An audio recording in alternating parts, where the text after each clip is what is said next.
May I have your attention, please?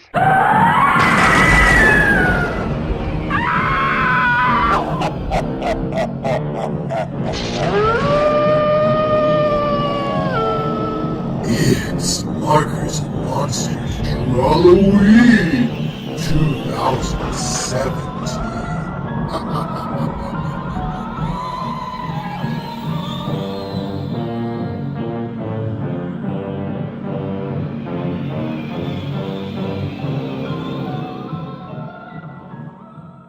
Greetings, Earthling. And welcome to another great episode of Markers and Monsters Drawlloween 2017. Martian Mayhem is our theme today, so what a great excuse to draw some retro sci-fi goodness.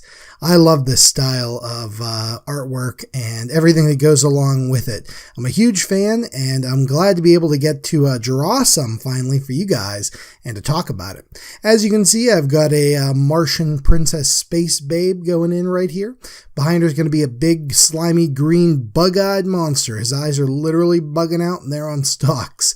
And he's going to be trying to menace her, but oh man, she's got that ray gun jammed right up in his face. No good for him.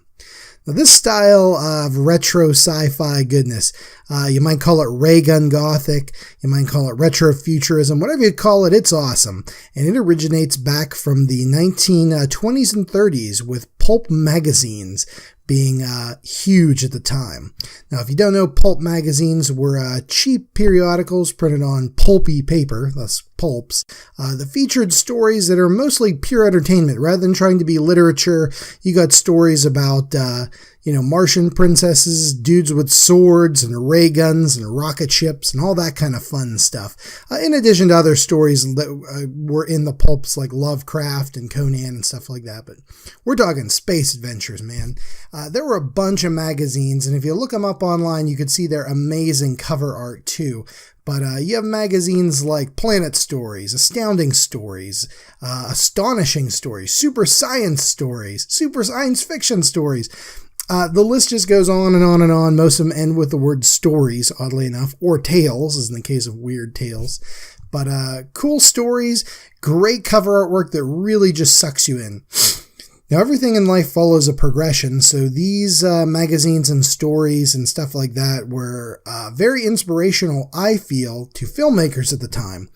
They go on to make things, movie serials especially, like Flash Gordon, Buck Rogers, and others that feature this kind of ray gun gothic aesthetic. You've got a brave hero, maybe fighting with a ray gun and a sword, fighting off slimy monsters, rescuing alien princesses, all that kind of like romantic space stuff. From there, I would say the magazines and the movies then would inspire comic artists and more authors in the 1950s, where you kind of had the last blast of this retro-futuristic aesthetic, and that was mainly in the comic book arena. There were a whole bunch of comic books that kind of had this vibe going on, stuff like weird science, weird fantasy, weird science fantasy, combining them, Strange World, Planet Comics, again, so many, too many to list here. And I am a huge fan of this era of comics. Some of my greatest influences artistically, or the people I admire the most, are guys like Al Williamson, Frank Frazetta, Wally Wood, Roy Krenkel, a bunch of those guys.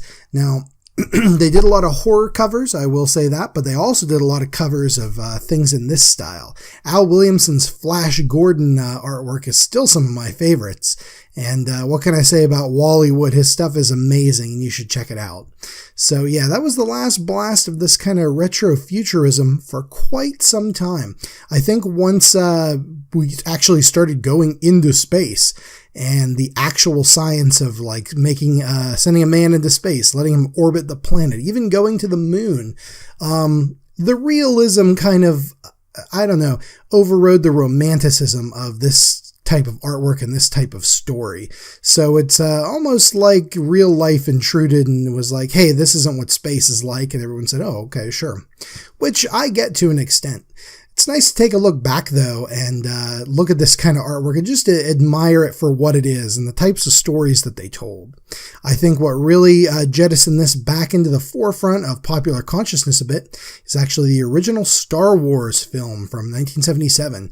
George Lucas was basically writing a love letter in film form to the Flash Gordon serials that he grew up with, and that kind of all this retro futuristic ray gun gothic artwork and stuff like that. But just like everybody that came before him, he put his own spin on it. And what we got is Star Wars. You can really see the influences of, Flash Gordon and Buck Rogers on that first Star Wars movie. Even in the first trilogy, one of my favorite parts in the entire Star Wars trilogy is the Jabba's palace scene. And that's as pulpy as it gets, man. So you can really see those influences. Not really anymore, though. I think Star Wars has moved on past this. That's a shame, because I think this kind of this retro futuristic stuff is just really cool. And I'm really waiting for the next time that this comes back into a popular, a popular opinion or consciousness. And, we get a great movie with space princesses, laser guns with fins on them, ray guns, swords, all that kind of stuff. I'm really looking forward to all that kind of stuff. That would be great to bring it back. You can find, though, that this kind of style is still around. I see a lot of tattoo art with these kinds of things on it, and that's pretty cool. It's definitely awesome that people are out there that are still doing things with it, experimenting, getting it permanently inked on their body. Man, good for you guys. You know what I mean? That's going to be, that's really cool that people are still kind of keeping it alive, as it were. The John Carter of Mars movie they put out was probably the last great attempt that was put that I know of. And unfortunately, while I really liked the movie, even though it's not a lot like the John Carter books by Edgar Rice Burroughs, I still really enjoyed the movie for what it was. And I'm sad it flopped so bad at the box office and kind of tanked anybody doing anything like that again for quite some time. So here's hoping that somebody out there brings us back and gets this kind of ray gun gothic stuff going in the public mind. We get more movies about it. So let's take a look here at the scan and all the details. Bring it up now. Looking pretty good, guys. Suffice it to say, I had a blast drawing this.